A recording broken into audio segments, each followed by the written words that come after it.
Bueno, ¿qué tal, chicos y chicas? Bienvenidos a un nuevo vídeo del canal, y en esta ocasión el gran protagonista no es otro que Derek Lunsford, un Derek Lunsford que, como todos sabéis, finalizó en tercera posición.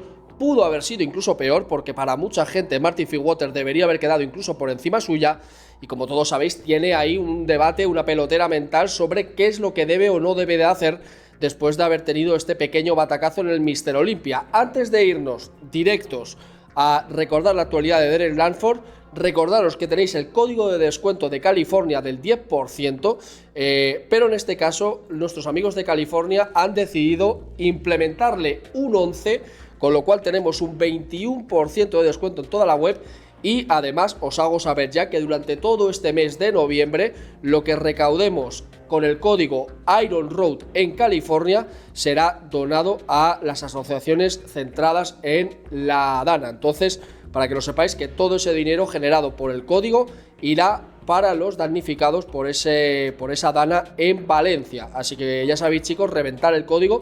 Y por supuesto exactamente lo mismo con el código Iron Road de Agonjin. Los dos códigos, todo lo que se genere irá destinado a final de este mes para los damnificados por la Dana. Así que, como digo, chicos y chicas, vamos a pasar, como digo, al universo Derek Lunsford, porque en esta ocasión también el que ha roto su silencio ha sido su preparador, un Hani Rambod, que ya tuvo una conversación con él justo después del Mr. Olympia del año 2022, en el que Derek Lunsford hacía su debut en categoría Open y quedaba segundo, quizá contra todo pronóstico, porque nadie esperaba un inicio en la categoría tan fulgurante.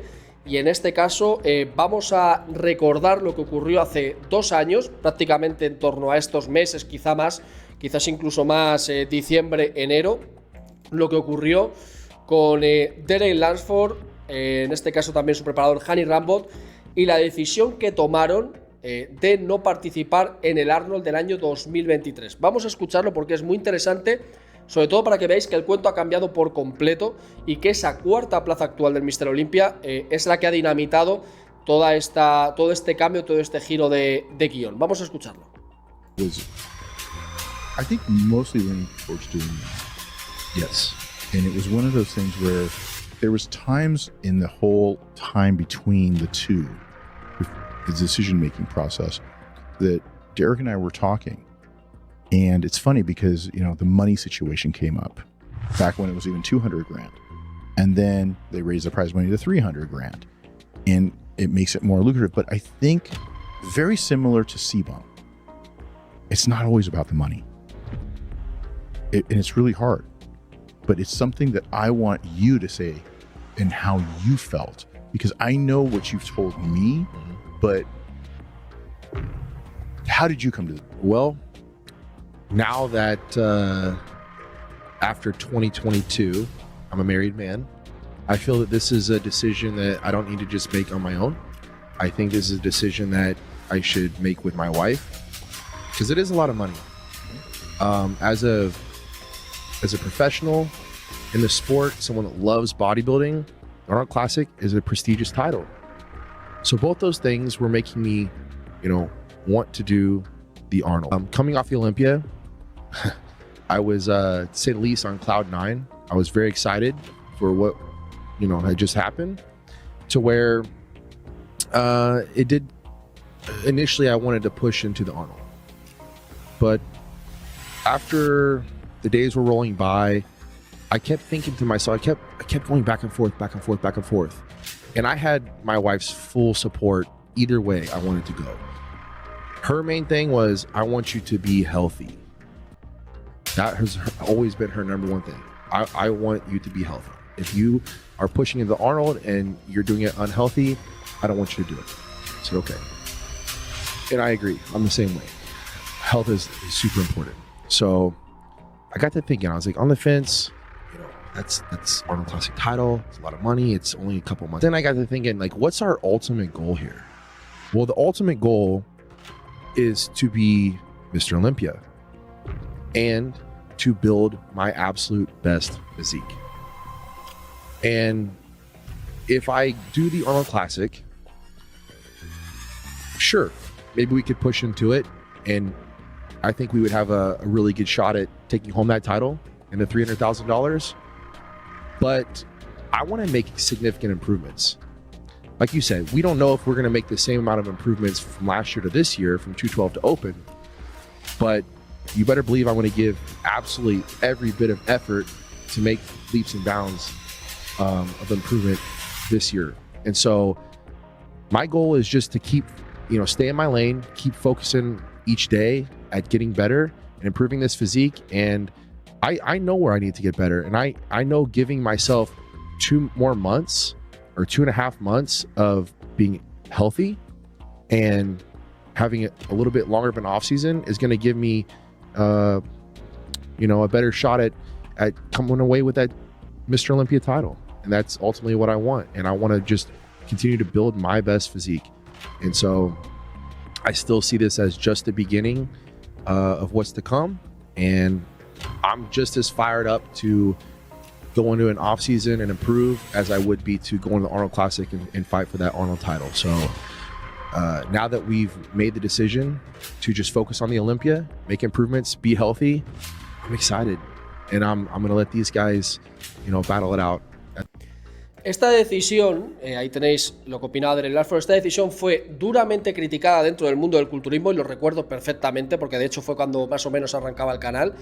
Recuerdo que fue, como digo, duramente criticada y además ahora que Hany Rambod ha pasado por algún que otro podcast lo ha querido reafirmar, es decir, la decisión que se tomó en su momento de no acudir al Arnold fue mal vista por todos vosotros. Entonces, yo creo que sería bueno que respetarais el hecho de querer por parte de Derek o tomar una decisión, sea cual sea, se respete. Vamos a escuchar lo que decía Hany Rambod. So someone like a Derek, does he need time off or is it time to maybe potentially go into some other shows and get some big money? I think you can play it either way. I think that he could just say, hey, look, I want to do the Arnold and I want to be able to create a little bit more of that muscle maturity because I need to diet it down and kind of feel that. Or he could say, hey, look, I want to stop for a little while and reset. Either way, I think his body's not tired. No, his body's not tired. No, it just needs to be seasoned, right? Just like I said, all that new tissue in his legs he got this year was more apt to be able to kind of, as you dry out, it tends to go away a little bit. Just like the year before that, his chest wasn't as dense. This year, his chest is denser, but in his original muscle was always his back. So that's why his back is so green. But his glutes and his big guys, right? They're like doing more shows and they're trying. Did they ever peak? With the big guys? Yeah. Yeah. I haven't seen it yet. Like I haven't seen anybody like Andrew Jack or Samson at their absolute like holy crap, right? Like I think that. Do you think anyone peaked for this Olympia we just witnessed? I'll be honest with you. I think that it's a different criteria because of the 10 p.m. prejudging. I think a difference. 1,000,000%. Like look at how you guys looked at noon when you were doing one-day shows at the Mandalay, right? It's a whole different idea when you have 2 or 3. What's the biggest challenge, though, as someone that's dialing people in? Mm-hmm. Is it harder to balance a physique with that many meals? Yes. Yes, that's why none of them look crisp. I mean, just think of this. I have Hadi and Derek, right, out of my guys, and they're getting on stage at 9:30 p.m. and they're finished by 10 or 9:15 or whatever it is, and they're 6-7 meals deep, right?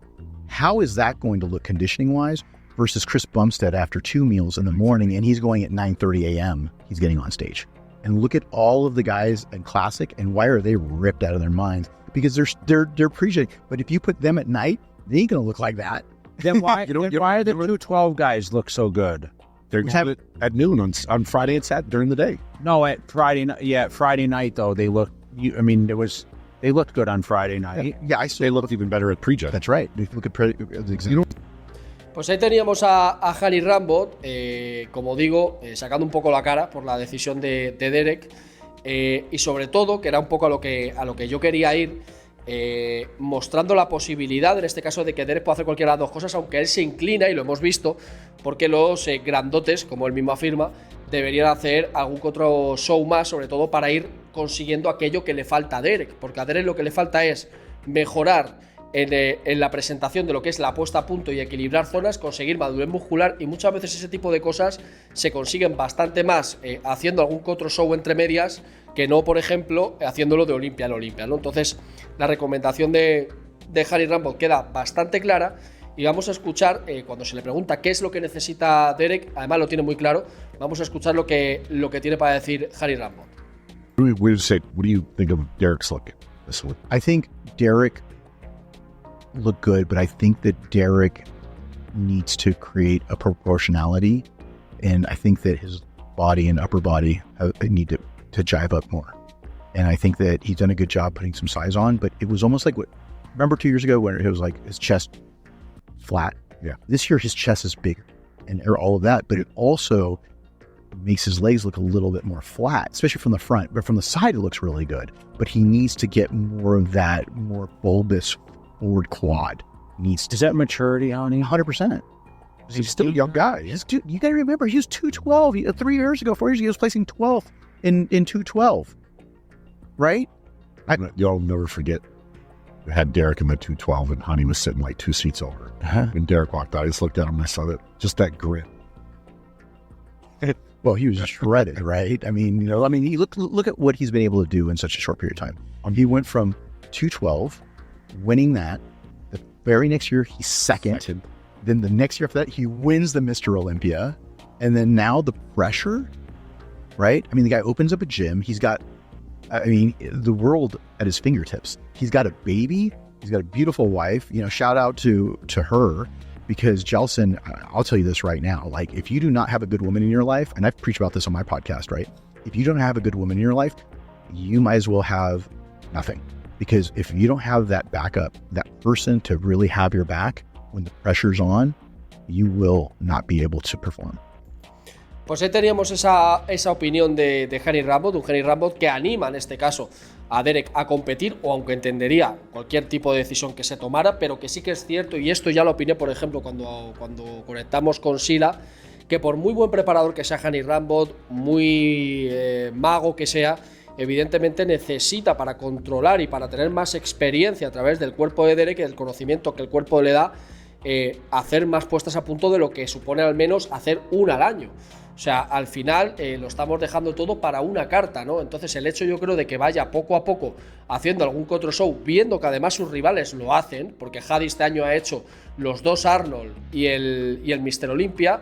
Por otro lado, Sansón ha hecho los 2 Arnold, Francia y el Mr. Olympia. Se les ha visto más, han podido reafirmarse más, conocer más su cuerpo, hacer más puestas a punto, conseguir un mejor punto de condición, tanto uno como el otro, y yo creo que eso es lo que quizá le falta a Derek, ¿no? El hecho de, y escuchábamos a Henry Rambod, el hecho de que los grandotes salgan a competir más, consigan a través de puestas a punto reafirmar su físico, y eso es lo que yo creo que en este caso a Derek le hace más falta, desde luego.